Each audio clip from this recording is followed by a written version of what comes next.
Bienvenidos. Hoy nos metemos de lleno en una historia que mezcla crimen real y leyenda oscura. Una figura que sembró el pánico en la España rural del siglo XIX, Juan Díaz de Garayo. Un nombre que quedó para siempre ligado al mito del Sacamantecas. Vamos a explorar esa época de mucha pobreza, superstición y miedo. Para ello, nos basamos en fragmentos de un libro, Garayo, el verdadero Sacamantecas y la fusión del miedo. Intenta entender al hombre, pero también al monstruo que creó la sociedad. El objetivo hoy es desenredar esta madeja, que es compleja. ¿Quién fue de verdad Juan Díaz de Garayo? ¿Qué era el Sacamantecas antes de él? ¿Y cómo se fusionaron de esa forma tan brutal, ¿no?, en la memoria colectiva? Vale, vamos a desgranar esto. Empecemos por el principio. El hombre y su tiempo. ¿Cómo era esa España? Pues mira, estamos en la segunda mitad del siglo XIX. Una España sobre todo rural, muy pobre, con unas desigualdades sociales enormes y la superstición metida hasta el tuétano en la vida diaria. En ese caldo de cultivo nace Juan Díaz de Garayo, Ruiz de Argandoña, en 1837, en Eguilaz, un pueblecito de Álava. Sus orígenes, pues muy humildes, hijo de labradores. Y eso marcaba un destino, ¿sabes? Trabajo duro desde niño, sin ir a la escuela, sin formación ninguna. ¿Y ese ambiente que describes, lleno de creencias populares, tenía ya cosas que luego conectarían con su historia? Totalmente. Él creció escuchando historias de brujas, de lobos, que no eran solo lobos, sino, presencias malignas, ¿no? De almas en pena por los caminos. Y aquí está lo fascinante, la clave de mucho de lo que vino después. La figura del Sacamantecas ya existía. Existía en el imaginario popular antes de Garayo. ¿Ya existía? Sí. Era como un personaje tétrico, una especie de coco rural. Se decía que robaba la grasa de la gente, que entonces se veía como la esencia de la vida, de la salud. Ya era una figura de advertencia, un miedo que estaba ahí, latente. Garayo no creó ese miedo, pero encontró en él un molde perfecto más tarde. Entiendo. O sea que este hombre crece en ese entorno duro, supersticioso. ¿Y su vida adulta, antes de los crímenes, cómo es? ¿Hay algo que anticipe el horror? Pues su vida adulta sigue por el mismo camino de precariedad.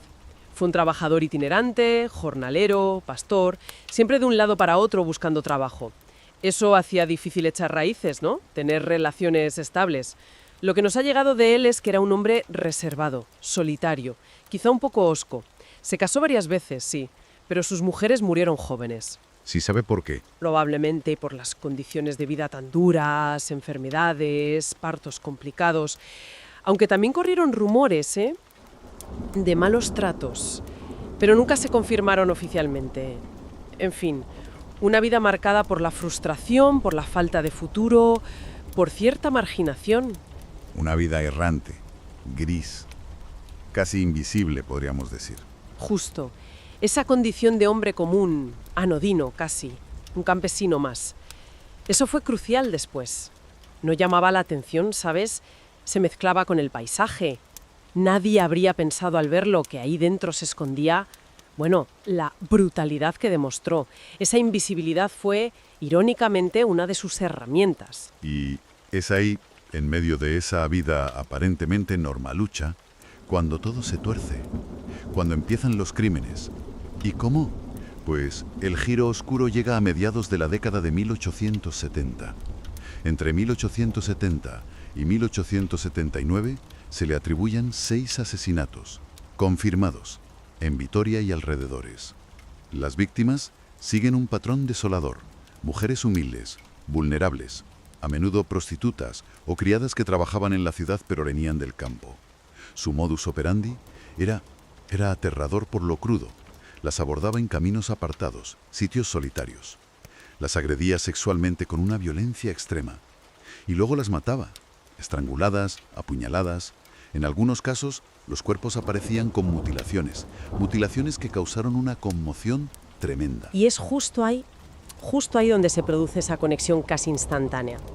Esa chispa que enciende la fusión entre el criminal real y la leyenda que ya estaba ahí. La naturaleza de la violencia, ese ensañamiento con los cuerpos, aunque él no sacara grasa literalmente, como decía el mito original, pero esa brutalidad resonó de una forma potentísima con el miedo que ya existía al sacamantecas.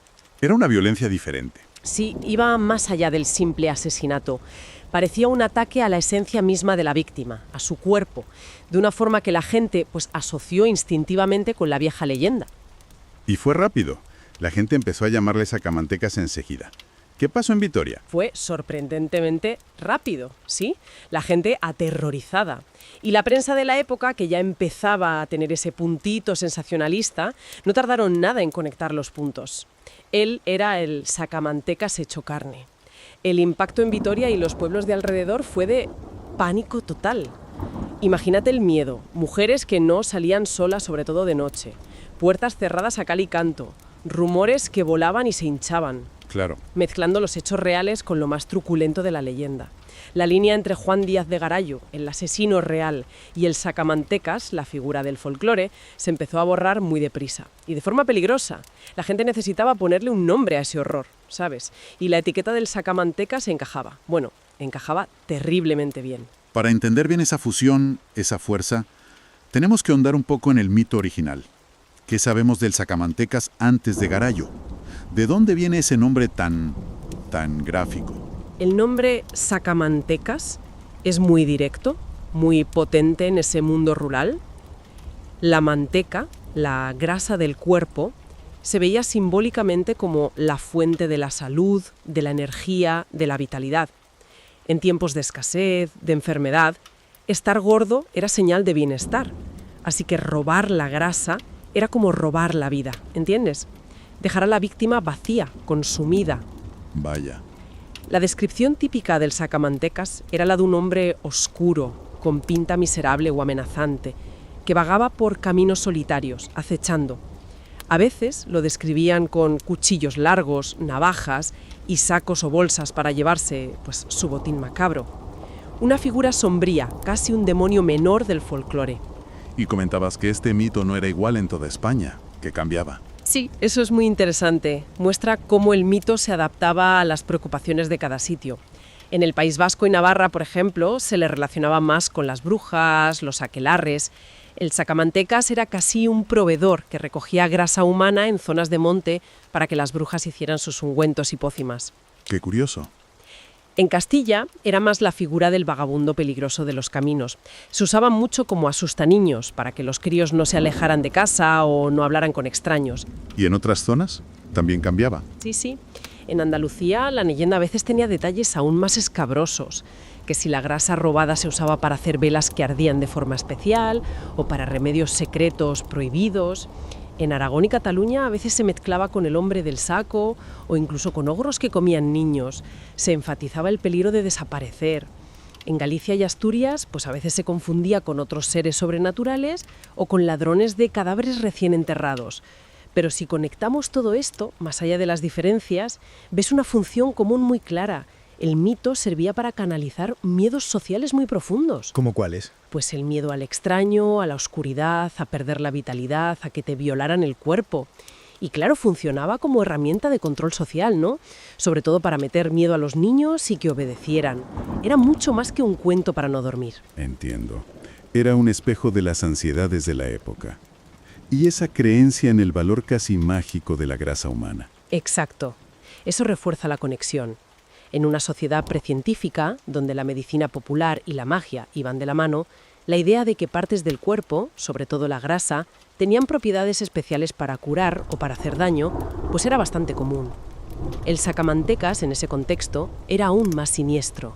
Un profanador que traficaba con la esencia de la vida para fines oscuros. Ya fueran brujas, curanderos malos o él mismo. Encarnaba el miedo a la desintegración física, a perder tu propia vitalidad. Algo muy real en comunidades que luchaban cada día contra el hambre y la enfermedad. Volvamos entonces a Garayo, el hombre que acabó poniendo cara a todos esos miedos. Estuvo casi una década matando sin que lo pillaran. Mencionaste su aspecto de hombre invisible. ¿Cómo cayó al final? Pues sí, su capacidad para pasar desapercibido fue clave durante años. Era uno más. Pero en 1879 cometió el que sería su último asesinato conocido. Una joven sirvienta a las afueras de Vitoria. Encontraron el cuerpo con las marcas terribles de violencia que ya se asociaban a él. Esta vez la presión social y policial fue enorme. La ciudad estaba aterrada, exigía respuestas. Se intensificó la búsqueda, supongo. Muchísimo. Se buscaron testigos con más ganas. Y al final, varias personas declararon haber visto a Garallo merodeando por la zona, o incluso hablando con la víctima poco antes de que desapareciera. Esas declaraciones fueron cruciales. Lo arrestaron y, aunque al principio negó, las pruebas empezaron a acumularse en su contra. Y una vez detenido, ¿cómo reaccionó? La fuente dice que su confesión fue fría. Sí, eso es algo que impactó mucho en la época y que recogen las crónicas. Una vez que decidió confesar, lo hizo con una frialdad que ponía los pelos de punta, casi con apatía. Narró los crímenes, 6 asesinatos, varias violaciones, sin mostrar arrepentimiento ni emoción, como si contara algo que le pasó a otro o aceptara un destino inevitable. ¿Le hicieron alguna evaluación?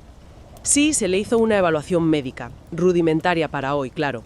Los médicos dijeron que era una persona de inteligencia limitada, de pocas luces. Pero recalcaron que era plenamente consciente de lo que hacía. No lo consideraron un enfermo mental inimputable. ¿Y el juicio? ¿La ejecución? El juicio fue bastante rápido, con la confesión y la conmoción que había. La condena fue la esperada, pena de muerte. Lo ejecutaron públicamente con garrote vil.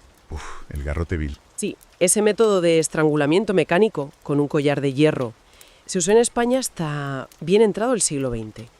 Fue el 11 de mayo de 1881, en Vitoria. La ejecución fue un espectáculo público. Atrajo una multitud enorme, gente que quería ver el fin del monstruo, del sacamantecas en persona. Uno pensaría que su muerte traería alivio, ¿no? Que cerraría ese capítulo de terror. Pero parece que no, que fue al revés. ¿Qué papel jugó la prensa en todo esto? Lejos de calmar el miedo o la leyenda, la muerte de Garallo la consolidó. Y aquí el papel de la prensa sensacionalista de la época fue, crucial. Los periódicos se lanzaron sobre el caso con titulares tremendistas. El ogro de Vitoria, el verdadero sacamantecas, la fiera de Eguilaz. No solo informaban, sino que adornaban, exageraban. Mezclaban los hechos probados con el folclore más truculento. Incluso inventando cosas. A menudo aseguraban que sí sacaba la grasa para venderla a brujas o para fines raros, aunque no hubiera pruebas en el juicio. Fijaron el apodo de sacamantecas a Garallo para siempre en la memoria colectiva. Fue la fusión definitiva, pero amplificada y distribuida masivamente para la época. Entonces, esa fusión ya no era solo popular, era mediática, cultural. ¿Cuál es el legado a largo plazo de identificar a Garallo con el sacamantecas? El legado es que Garallo se convirtió en el arquetipo del asesino rural español. Brutal, despiadado, su nombre y su apodo se hicieron sinónimos de maldad extrema.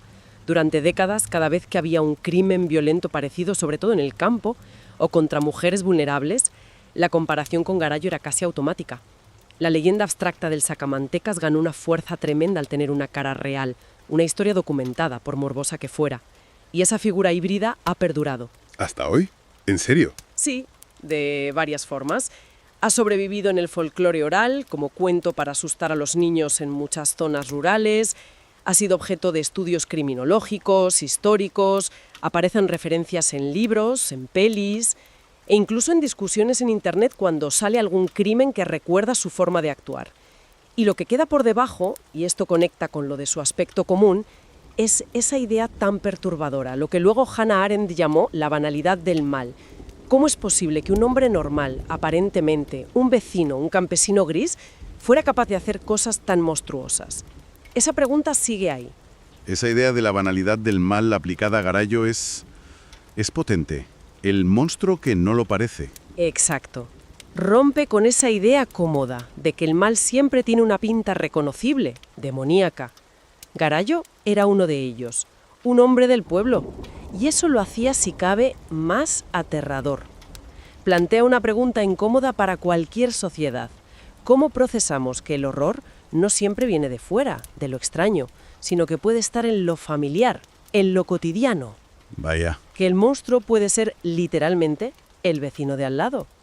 La historia de Garallo te obliga a enfrentarte a esa posibilidad. Es una reflexión profunda y perturbadora, sí.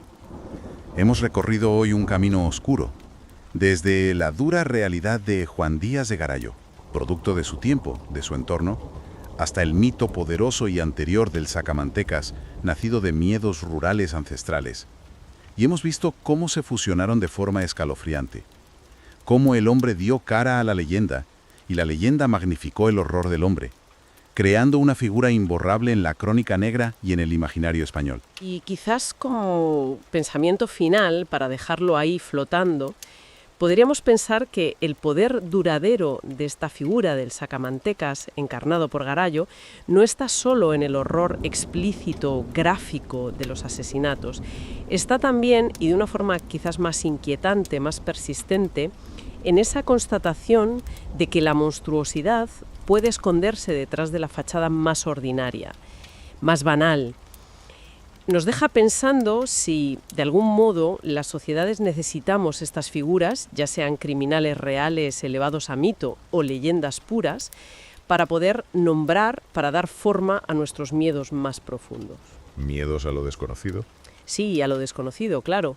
Pero quizás sobre todo el miedo a esa facilidad tan inquietante con la que lo familiar, lo cotidiano, puede volverse de repente indeciblemente aterrador. En el siglo XIX, en una España marcada por la pobreza, la superstición y el miedo, comenzó a circular el nombre de un hombre que pasaría a la historia como uno de los asesinos más temidos del país, Juan Díaz de Garay Ruiz de Argandoña, conocido popularmente como el verdadero sacamantecas. Su figura quedó grabada en la memoria colectiva, no solo por los crímenes que cometió, sino porque su nombre se fusionó con una de las leyendas más oscuras del folclore español, la del sacamantecas, ese personaje aterrador que, según los cuentos, acechaba en la noche para robar la grasa y las entrañas de sus víctimas. Cuarto creciente, una infancia marcada por la dureza. Juan Díaz de Garay nació en 1837, en el pequeño concejo de Eguílaz, en la provincia de Álava, una tierra de montañas, frío y vida rural. Era hijo de campesinos humildes, y desde muy temprano conoció la dureza del trabajo en el campo. Su infancia no estuvo marcada por privilegios ni por educación, sino por la supervivencia. En aquellos años, la vida en los pueblos vascos estaba cargada de supersticiones. Se hablaba de brujas, de lobos que devoraban ganado y de almas errantes que no encontraban reposo. En ese ambiente, la figura del sacamantecas ya circulaba como advertencia, un hombre sin rostro definido, que cazaba en los caminos oscuros y se llevaba a los desprevenidos para arrancarles la grasa. Juan creció escuchando esas historias. Nadie sospechaba que, décadas más tarde, él mismo se convertiría en la encarnación de esa pesadilla. Vela, una vida errante. De joven, Garay trabajó como jornalero, pastor y labriego. Se trasladaba de un lugar a otro, buscando sustento. No destacó por ser un hombre violento en su juventud, aunque tampoco se le conocían amistades cercanas ni un carácter afable. Era un hombre reservado, solitario y con pocas relaciones personales. Se casó en varias ocasiones, pero las uniones fueron desdichadas. La mayoría de sus esposas murieron jóvenes, víctimas de enfermedades o de la pobreza. Otros rumores hablaban de malos tratos, de mujeres infelices a su lado, aunque nada de esto quedó documentado de manera oficial. Lo cierto es que Garay no dejó tras de sí una vida estable, sino una existencia errante, llena de frustraciones, marcada por la soledad y la marginación. Cuchillo 8. El inicio de los crímenes. Fue a mediados de la década de 1870 cuando comenzaron los sucesos que lo convertirían en leyenda negra. Entre 1870 y 1879, Juan Díaz de Garay cometió 6 asesinatos brutales en la ciudad de Vitoria y sus alrededores. Las víctimas eran, en su mayoría, mujeres humildes, prostitutas o criadas que trabajaban en casas ajenas. Garay las abordaba en descampados o caminos solitarios, las agredía sexualmente y las estrangulaba o apuñalaba sin piedad. En algunos casos, mutilaba sus cuerpos de manera espeluznante. La brutalidad de los crímenes, unida a la atmósfera de miedo que ya existía en torno al mito del Sacamantecas, hizo que la población comenzara a unir los hechos. ¿Era este hombre el monstruo de las leyendas? ¿Se había hecho realidad aquella figura usada para atemorizar a los niños? La prensa de la época no tardó en bautizarlo como el Sacamantecas. Aunque Garallo no extraía literalmente la grasa de sus víctimas, como se decía en los cuentos, la brutalidad de sus crímenes y el ensañamiento con los cuerpos se encajaban a la perfección con el terror que evocaba la leyenda. Luna nueva, el miedo en Vitoria. La ciudad de Vitoria, por aquel entonces pequeña y de calles estrechas, se sumió en el miedo. Las mujeres evitaban salir solas al anochecer, los padres advertían a sus hijas que no hablaran con desconocidos, y los rumores crecían cada día. Se decía que el Sacamantecas rondaba por los descampados, que acechaba en los mercados y que se ocultaba en los callejones. Algunos afirmaban haberlo visto, cubierto con una capa negra, merodeando en silencio. Otros aseguraban que podía transformarse en sombra para escapar. La frontera entre realidad y mito se desdibujaba. La gente ya no distinguía entre el criminal de carne y hueso y el personaje del folclore. Garallo se había convertido en una figura sobrenatural, un hombre y un monstruo al mismo tiempo. Balanza, una captura tardía. Durante años, Garallo actuó sin ser descubierto.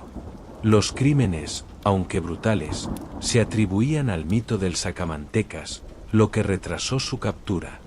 Fue solo tras cometer su último asesinato, en 1879, cuando las autoridades lograron identificarlo y detenerlo. En el juicio, Garallo confesó sus crímenes sin demasiada resistencia. Se mostró frío, sin remordimientos profundos, como un hombre que aceptaba su destino. Los médicos que lo examinaron lo describieron como alguien con pocas luces, un campesino rudo y sin educación, pero no como un loco. Su condena fue clara, pena de muerte. El 11 de mayo de 1881, Juan Díaz de Garallo fue ejecutado por Garrote Vil en Vitoria, ante una multitud que acudió para presenciar el fin del hombre que había encarnado sus peores miedos. Cuarto menguante, el nacimiento de la leyenda. Con su muerte no acabó el terror. Al contrario, se consolidó. El nombre de Garallo quedó asociado para siempre al mito del Sacamantecas. Desde entonces, en toda España, cada vez que se hablaba de un asesino cruel, se lo comparaba con él. Los padres seguían asustando a sus hijos con la figura del Sacamantecas, pero ya no como un ser imaginario, sino como un monstruo real que había existido en carne y hueso. Garallo y el mito se fusionaron, creando una de las leyendas negras más persistentes del folclore español. Antes de que Juan Díaz de Garallo aterrorizara a Vitoria en el siglo XIX, la figura del Sacamantecas ya existía en la tradición oral española. Era un mito profundamente arraigado, transmitido de padres a hijos como advertencia y como amenaza. El Sacamantecas se convirtió en un personaje múltiple, cambiante, que adoptaba diferentes formas según la región, pero siempre ligado al miedo, la oscuridad y la pérdida de lo más íntimo del cuerpo humano, la grasa, las entrañas, la vida misma. Ogro japonés, el Sacamantecas, un monstruo de carne y leyenda. La palabra Sacamantecas remite directamente a su función, un ser que extrae la manteca, es decir, la grasa de las personas. En un mundo rural, donde la grasa era símbolo de salud, energía y sustento, este acto tenía una carga simbólica profunda. El Sacamantecas no robaba joyas ni dinero, robaba la esencia vital de sus víctimas. En la tradición, era descrito como un hombre oscuro, de aspecto miserable, que rondaba los caminos y acechaba a los desprevenidos. Algunas leyendas lo pintaban como un ser casi demoníaco, con cuchillos largos y bolsas de cuero donde guardaba la grasa que extraía. Otras lo mostraban como un personaje más humano, un vagabundo, un mendigo, un extraño en el pueblo. El miedo al Sacamantecas servía como herramienta de control. En muchas familias, se utilizaba para asustar a los niños y mantenerlos lejos de ríos, cuevas o caminos solitarios. No vayas de noche, que viene el sacamantecas, decían las madres. Vela variantes regionales. Cada región de España desarrolló su propia versión del mito, con matices locales. En el País Vasco y Navarra, se hablaba de un sacamantecas que recorría las montañas y secuestraba a los viajeros. Se le relacionaba con brujas y aquelarres, como si fuera un servidor del diablo encargado de recolectar grasa para ungüentos mágicos. En Castilla, el sacamantecas aparecía en caminos polvorientos y en descampados. Allí se decía que era un vagabundo que usaba cuchillos largos para abrir el vientre de sus víctimas. Se relacionaba con la idea de los asustaniños, personajes creados para inculcar obediencia. En Andalucía, el mito tomaba un matiz más aterrador. Se decía que la grasa humana era usada para encender lámparas o para preparar medicinas secretas. El sacamantecas se volvía entonces casi un alquimista macabro, que comerciaba con la esencia de los cuerpos. En Aragón y Cataluña, el personaje adquiría tintes de ogro o caníbal. Algunas leyendas lo presentaban como un ser que no solo sacaba la grasa, sino que devoraba a sus víctimas enteras, acercándolo a la figura del hombre del saco. En Galicia y Asturias, donde la tradición oral estaba llena de criaturas nocturnas, el sacamantecas convivía con trasnos, meigas y otros seres sobrenaturales. Allí era visto como un ladrón de cuerpos, alguien que podía irrumpir en las casas y llevarse a los durmientes para nunca más volver. Bola de cristal, el sacamantecas y la superstición. En el imaginario popular, la grasa tenía un valor casi mágico. Se creía que podía usarse para ungüentos, maleficios o pócimas. Por eso, el sacamantecas no solo era un asesino, era también un proveedor de brujas, curanderos o alquimistas que necesitaban esa sustancia vital. En muchos cuentos, se decía que vendía la grasa de los niños a las brujas, que la usaban para untar sus escobas y volar en la noche. En otros relatos, era contratado por médicos sin escrúpulos que la empleaban en remedios oscuros. Estas historias no eran casuales. Reflejaban un miedo profundo a perder lo más íntimo de la vida, la salud, la fuerza, el cuerpo mismo. En sociedades donde el hambre era constante, la grasa era sinónimo de supervivencia. Y que alguien pudiera robarla se convertía en la metáfora del miedo a la muerte y a la pobreza. Luna nueva entre mito y realidad. Lo inquietante del sacamantecas es que nunca estuvo del todo en el terreno de la fantasía. A lo largo de la historia, hubo episodios en los que personas reales fueron acusadas de actuar como tales. En épocas de inseguridad, los crímenes violentos se atribuían a este personaje. Cada vez que aparecía un cadáver mutilado o un niño desaparecido, el rumor del sacamantecas se reavivaba. Y cuando Juan Díaz de Garayo cometió sus asesinatos en Vitoria, la leyenda encontró en él un rostro real, un nombre con el que encarnar siglos de miedos. Vela, el sacamantecas como asustaniños. El mito también sirvió como herramienta de educación a través del miedo. Durante generaciones, los padres españoles decían frases como: «No salgas de noche, que te lleva el sacamantecas. Acaba la cena, o vendrá el sacamantecas a buscarte. No llores, que viene el sacamantecas». Este uso cotidiano reforzó la figura hasta convertirla en parte inseparable de la cultura popular. Balanza, la fusión con Garayo. Cuando los crímenes de Garayo salieron a la luz, el mito y la realidad se fusionaron. El asesino real no sacaba grasa, pero mataba con tal brutalidad que encajaba en la imagen atávica del monstruo. El apodo se propagó en periódicos y conversaciones hasta que Garayo dejó de ser solo un hombre y pasó a ser el verdadero sacamantecas. Desde entonces, cada vez que se habla de la leyenda en España, el nombre de Juan Díaz de Garayo aparece inevitablemente. Lo que durante siglos fue un personaje de cuentos infantiles y terrores nocturnos se materializó en un hombre de carne y hueso. La historia de Juan Díaz de Garallo se volvió aterradora a partir de la década de 1870. En esos años, el campesino errante, de vida gris y sin futuro claro, se transformó en asesino. Lo hizo en silencio, sin grandes preparativos, con una violencia directa que dejó tras de sí un rastro de miedo en Vitoria y sus alrededores. Garallo no era un criminal sofisticado, pero su brutalidad y su capacidad para pasar inadvertido hicieron que sus crímenes fueran atribuidos, al principio, al mito del sacamantecas. Cuchillo 8, la primera víctima. En 1870, una mujer joven que ejercía como prostituta desapareció en las afueras de Vitoria. Su cuerpo apareció días después, con señales de estrangulamiento y violencia sexual.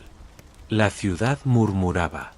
Algunos lo atribuían a un cliente violento, otros decían que había sido el sacamantecas, que rondaba por los descampados buscando carne y grasa humana. La policía, con pocos medios, no encontró culpables. Pero Garallo había dado su primer paso hacia el crimen. Vela, una serie de asesinatos. Entre 1870 y 1879, Garallo cometió 6 asesinatos confirmados. Sus víctimas eran mujeres pobres, prostitutas o sirvientas. Mujeres que, por su posición social, quedaban indefensas frente a un hombre dispuesto a aprovecharse de ellas. Su modus operandi era simple pero brutal, las abordaba en caminos solitarios, generalmente fuera de la ciudad. Fingía querer compañía o buscaba un encuentro sexual. Cuando lograba apartarlas de miradas indiscretas, las atacaba con violencia. Algunas fueron estranguladas con sus propias manos, otras, apuñaladas con saña. En ocasiones, los cuerpos presentaban heridas espantosas, que reforzaban la idea de que alguien había actuado con un objetivo macabro más allá del asesinato. Luna nueva, el miedo se instala en Vitoria. Cada crimen reforzaba la leyenda. La población no hablaba de un asesino cualquiera, sino del sacamantecas. El rumor decía que el monstruo de los cuentos había bajado de las montañas para instalarse en la ciudad. Los periódicos avivaban el miedo con titulares sensacionalistas. En las tabernas y plazas, se decía que nadie estaba seguro, que el sacamantecas podía estar en cualquier esquina. Las mujeres evitaban salir solas, los hombres caminaban en grupos, y los padres repetían a sus hijos que debían obedecer y no aventurarse lejos de casa. La fusión entre el mito y la realidad era tal que incluso quienes habían visto a Garallo lo describían como una sombra, un ser que aparecía y desaparecía en silencio. Ojos, el hombre invisible. Lo más inquietante era la capacidad de Garallo para pasar desapercibido. Era un hombre común, campesino, sin rasgos distintivos que lo hicieran sospechoso. Podía cruzarse con cualquiera en el mercado sin despertar temor. Su aspecto de labriego humilde lo protegía, pues nadie imaginaba que un hombre tan gris pudiera ser un monstruo. Ese anonimato le permitió seguir matando durante casi una década. Balanza el crimen que lo delató. En 1879, Garallo cometió el asesinato que marcaría su caída. Una joven sirvienta desapareció tras salir de su trabajo. Días después, su cuerpo fue hallado con señales de estrangulamiento y heridas brutales. Esta vez, la presión social fue demasiado fuerte para que las autoridades permanecieran pasivas. La policía intensificó las investigaciones y comenzó a vigilar a hombres sospechosos de rondar a mujeres en los caminos. Fue así como dieron con Garallo. Varias personas declararon haberlo visto con la víctima el día de su desaparición. Arrestado y llevado a interrogatorio, no tardó en confesar. Su frialdad sorprendió a todos. Narraba los crímenes con la misma naturalidad con la que un campesino describe el trabajo en el campo. La confesión. Ante los jueces, Garallo reconoció haber matado a 6 mujeres. Lo hizo sin mostrar arrepentimiento, aunque tampoco con orgullo. Era como si asumiera que ese era su destino, que no podía evitar lo que había hecho. Los médicos que lo examinaron concluyeron que no era un loco, sino un hombre de inteligencia limitada, incapaz de comprender del todo la magnitud de sus actos, pero perfectamente consciente de lo que hacía. Cuarto creciente el veredicto. La sentencia fue clara: pena de muerte por garrote vil. La ejecución se fijó para el 11 de mayo de 1881 en Vitoria. Aquel día, una multitud se reunió para presenciar el final del hombre que había encarnado sus peores pesadillas. En la plaza, Garallo subió al cadalso. El verdugo colocó el collar de hierro en su cuello, con un giro seco de la manivela, acabó con su vida. El pueblo exhaló un suspiro colectivo de alivio. Pero el miedo no desapareció, porque aunque el hombre había muerto, la leyenda del sacamantecas había quedado sellada para siempre en el imaginario popular. Vela, el mito hecho carne. Lo que más estremecía era la idea de que un personaje de los cuentos, usado durante siglos para asustar a los niños, había encontrado en Juan Díaz de Garallo un rostro real.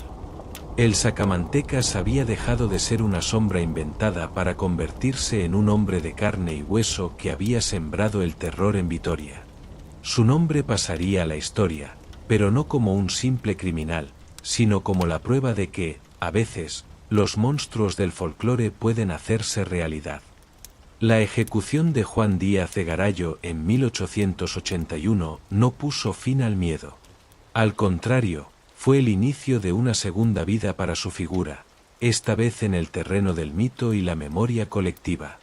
El sacamantecas ya no era solo una leyenda transmitida en susurros de abuelas a nietos, ahora tenía un rostro, un nombre y una historia que estremecía a todo el país. Periódico La Prensa del 19, Sangre y Morbo. El siglo XIX fue la época dorada de la prensa sensacionalista. Los periódicos competían por captar lectores a través de relatos macabros, y el caso Garallo fue material perfecto. Durante los años de sus crímenes, cada asesinato atribuido al sacamantecas era narrado con lujo de detalles. La forma en que había sido hallado el cuerpo, las heridas, los rumores de mutilaciones, las sospechas de rituales. La falta de rigor en algunos diarios alimentó la confusión entre mito y realidad. Cuando Garallo fue arrestado y confesó, la prensa explotó la noticia.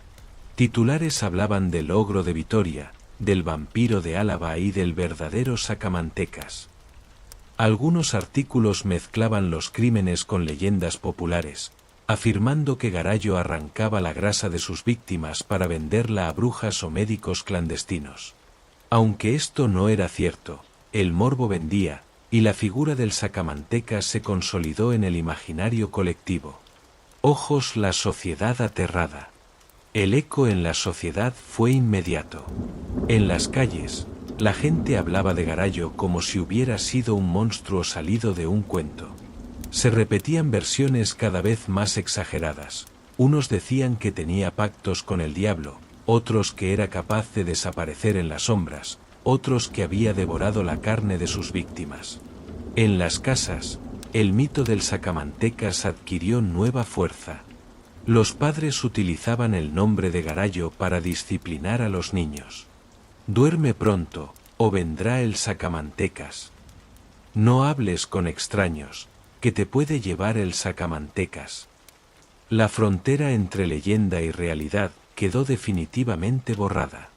Lo que antes era solo un recurso educativo se había materializado en un hombre de carne y hueso que había asesinado a mujeres indefensas. Garallo convertido en arquetipo.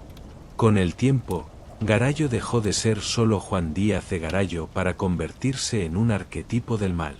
Cada vez que aparecía un crimen especialmente violento en España, los periódicos recurrían a su nombre.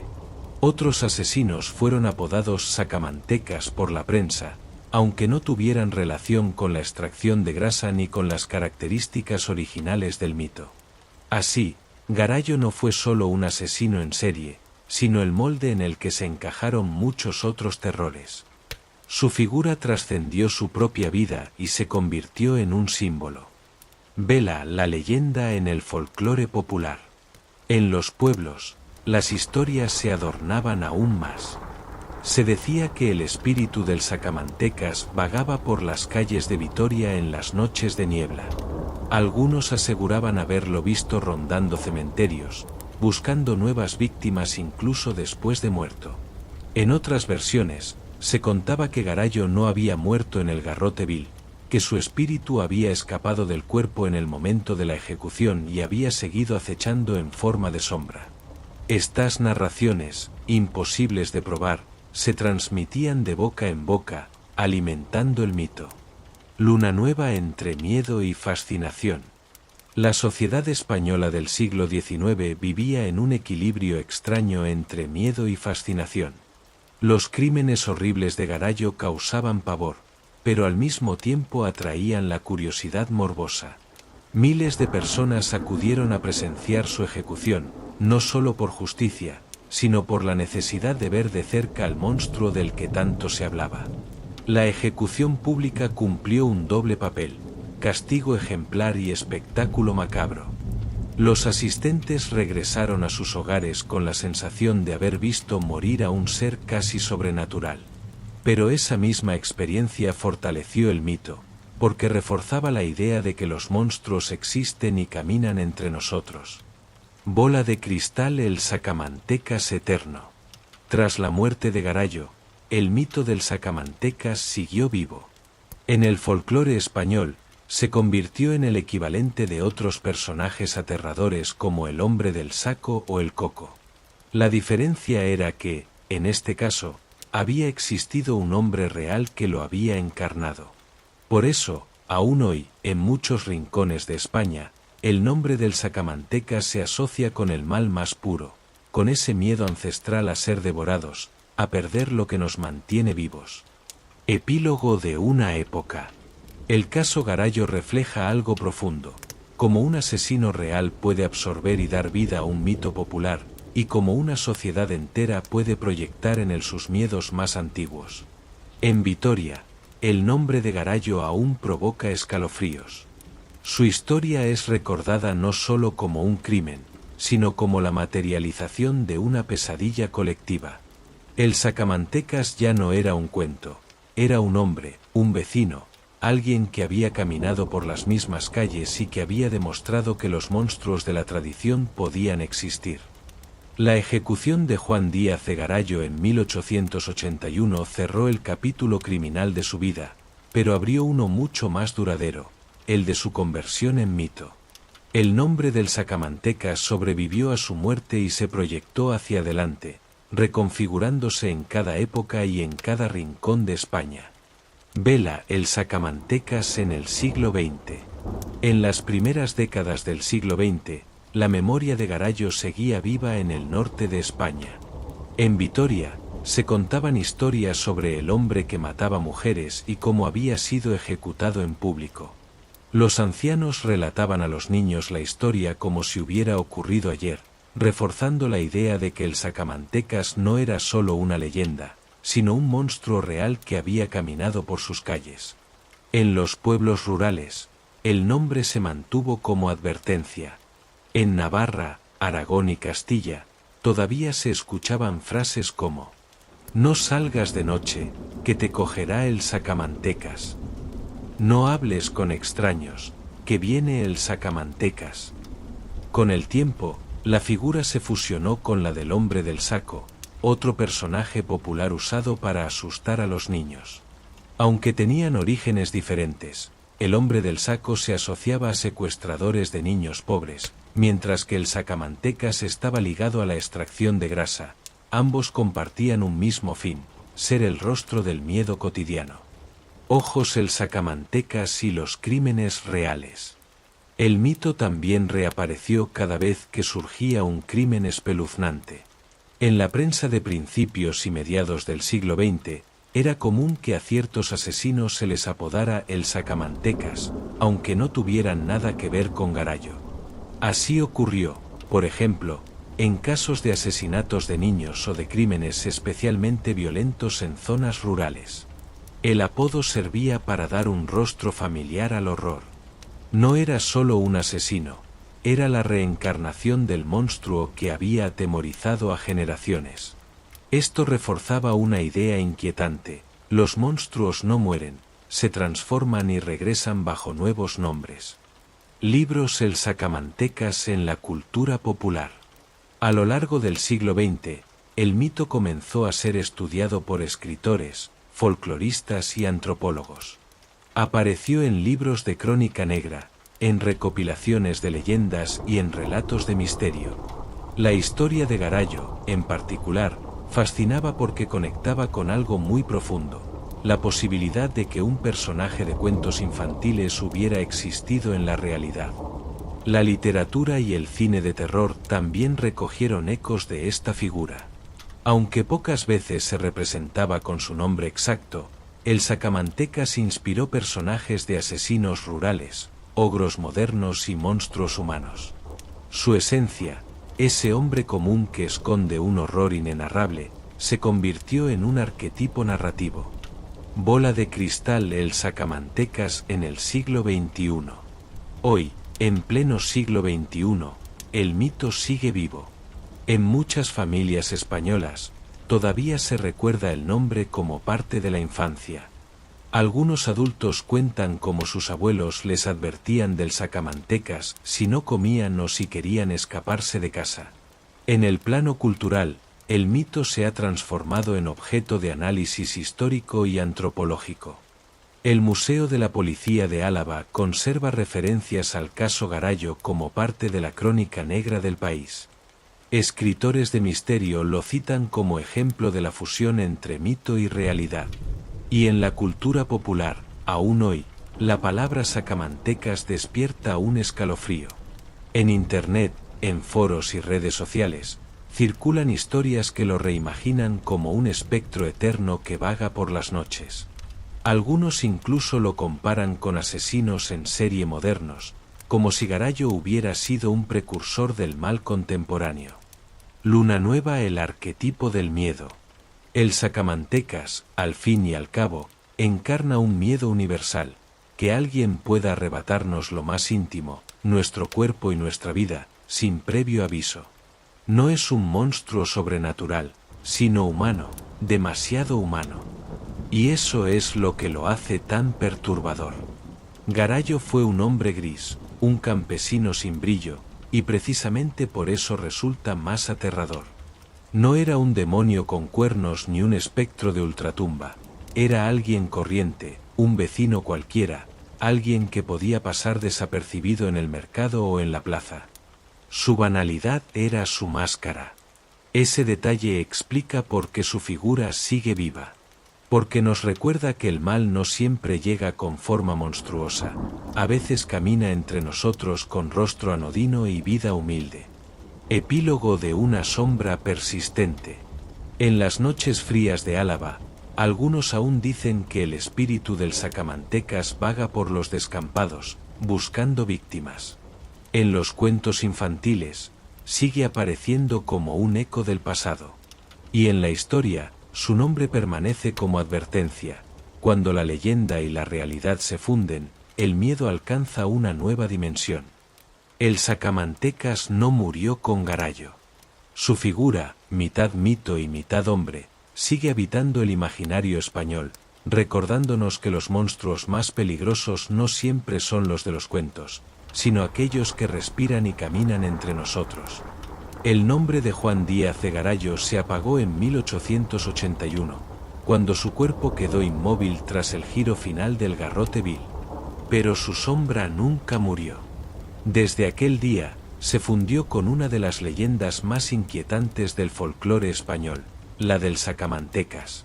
Lo que había sido durante siglos un espantajo para asustar a niños, un monstruo sin rostro definido que vagaba por caminos y pueblos, encontró en Garayo un cuerpo real, un rostro humano.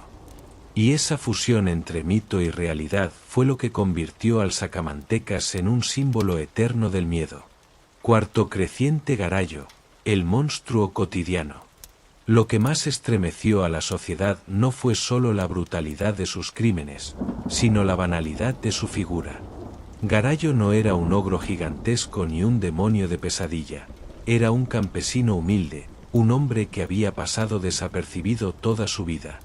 Ese contraste, entre lo común de su apariencia y lo monstruoso de sus actos, reforzó la idea de que el mal puede ocultarse bajo las formas más sencillas. El sacamantecas no era ya un ser imposible, sino alguien que podía cruzarse contigo en la calle, alguien que saludaba con la misma calma con la que, en secreto, planeaba la muerte. Vela, el mito que nunca muere. Tras su ejecución, la figura del sacamantecas se convirtió en parte inseparable del folclore español. Durante generaciones, el nombre fue repetido en los hogares como advertencia. En los pueblos, la leyenda se mezclaba con supersticiones locales. Unos decían que Garallo había vendido su alma al diablo y que su espíritu vagaba buscando grasa humana. Otros afirmaban que se le veía en noches de niebla, rondando los descampados donde había cazado a sus víctimas. El mito sobrevivió porque respondía a un miedo ancestral, el miedo a perder lo más íntimo de nuestro cuerpo, a ser devorados, a que nuestra vida sea arrancada sin sentido. En una sociedad marcada por el hambre y la precariedad, la grasa era símbolo de salud y supervivencia. Que alguien pudiera robarla se convirtió en una metáfora del miedo a la pobreza y a la muerte. Balanza la memoria en la historia.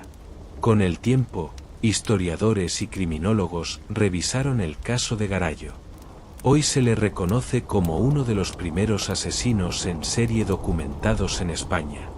Sus crímenes, cometidos entre 1870 y 1879, se estudian como parte de la historia de la criminalidad en Europa. Sin embargo, lo que más destaca no es tanto su método, estrangulamiento, agresión, apuñalamientos, sino cómo la sociedad lo absorbió en el marco de una leyenda. Garallo no fue solo un asesino, fue la encarnación de un mito milenario, el ejemplo perfecto de cómo las culturas proyectan sus miedos en figuras humanas. Bola de cristal, el sacamantecas en la cultura popular. Hoy, el sacamantecas sigue vivo en el lenguaje y en la memoria. Aparece en libros de historia, en colecciones de leyendas y en obras de ficción. Su figura ha sido utilizada en películas, novelas y artículos periodísticos como símbolo de lo siniestro. Incluso en el siglo XXI, el nombre conserva su poder. Basta pronunciarlo para que muchos españoles recuerden los cuentos que escucharon en la infancia, las advertencias de sus abuelos, o el estremecimiento de saber que ese monstruo alguna vez tuvo rostro y nombre reales. Luna nueva entre mito y realidad. La historia de Juan Díaz de Garallo y la leyenda del sacamantecas nos muestran una verdad inquietante. Los monstruos más temidos no siempre viven en la imaginación. A veces se esconden bajo la piel de lo cotidiano. A veces, la línea entre mito y realidad se rompe, y los terrores ancestrales encuentran en un ser humano su encarnación perfecta. Por eso, el sacamantecas sigue vivo. No como un recuerdo lejano, sino como una advertencia constante. El mal puede nacer en cualquier parte, incluso en los lugares más tranquilos, incluso en las personas más anodinas. Epílogo. En las noches frías de Álava, cuando la niebla envuelve los campos y el silencio se vuelve denso, algunos aún dicen que pueden escuchar pasos invisibles, el eco de un hombre que camina despacio, buscando víctimas. No es el eco de un demonio fantástico, sino el recuerdo de un hombre real que se fundió con la leyenda. El sacamantecas, mitad mito y mitad carne, sigue siendo uno de los símbolos más poderosos del miedo en España. Y aunque Garallo murió hace más de un siglo, su sombra permanece, recordándonos que los monstruos no siempre viven en los cuentos, a veces caminan entre nosotros. Vela, porque el sacamantecas nunca se fue.